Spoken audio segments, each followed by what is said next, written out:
je vous l'avais annoncé déjà, donc dans cette catégorie, il y a eu aussi beaucoup de débats. Mais différent de la catégorie précédente, c'est un film qui a généré, je dirais, à plusieurs reprises dans la journée, voilà, on réabordait les points de vue et surtout on les confrontait parce qu'au départ il y avait des oppositions radicales et puis finalement on a tous pensé que ce film méritait d'être mentionné. Donc on a une autre mention sur un autre film et donc ce film c'est Ciao Péloche. Donc si l'un des auteurs ou des réalisateurs... Je les appelle, il s'agit de Alexandre Boutin et Gaël Lepemp pour Ciao Péloche.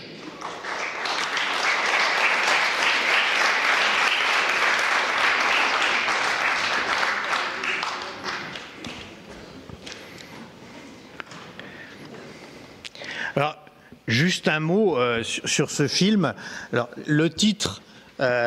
est empreint de nostalgie, parce que chacun pensera à Chopin.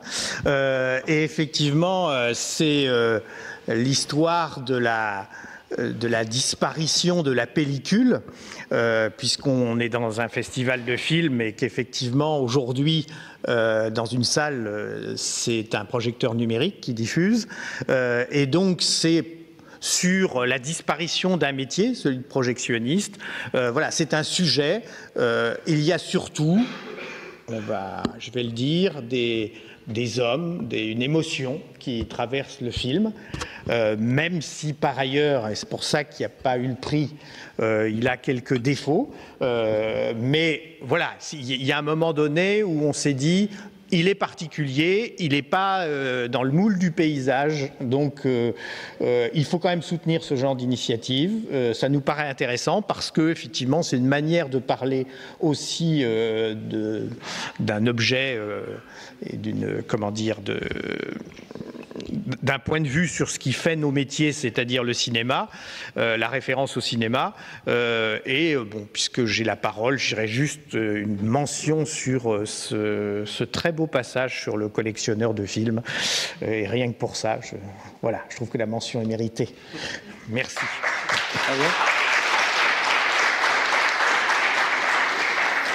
Est-ce que Geneviève et Catherine, vous souhaitez ajouter un mot sur Ciao Péloche ?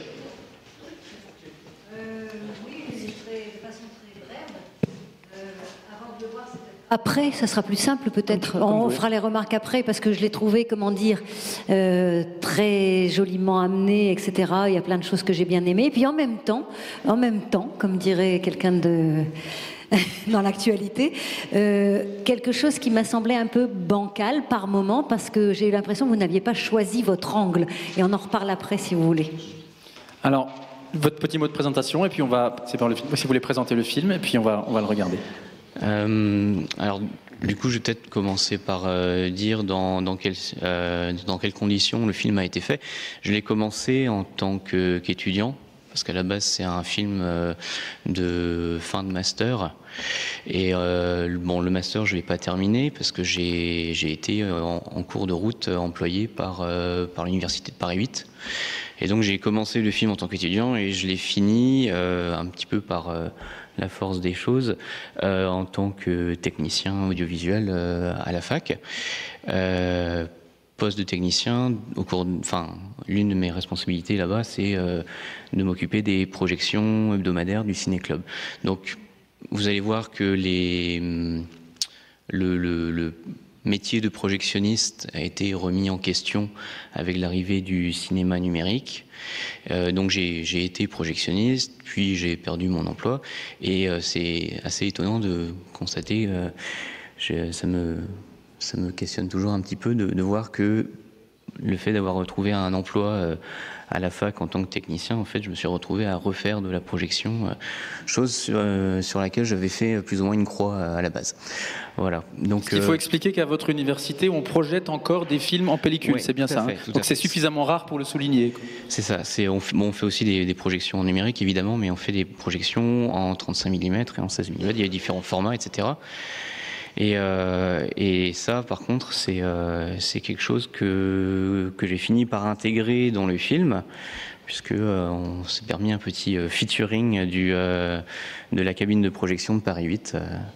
Donc voilà, il y avait ça communique, on va dire que l'univers professionnel, on va dire de l'exploitation cinéma classique, et celle qui se trouve dans le cadre de la fac communique d'une manière ou d'une autre par le biais de la conservation et des ciné-clubs.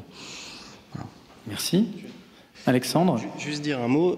Donc du coup, moi, j'ai intervenu sur le film de Gaël comme producteur et comme monteur.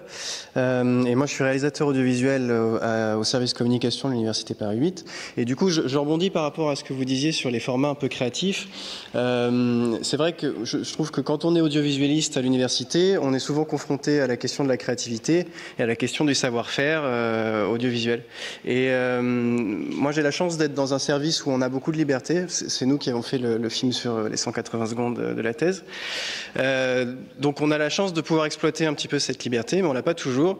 Et ce film de Gaël a été fait avec l'intervention d'audiovisualistes de l'Université Paris 8. Donc c'est un film qui n'a pas de commanditaire, mais qui est fait de manière extra-académique, mais qui est fait sur cette volonté justement de faire quelque chose de créatif, en lien avec nos savoir-faire, en lien avec nos pratiques et en lien avec nos métiers. Voilà. Merci. Et puis on en reparle après. Donc, bonne projection.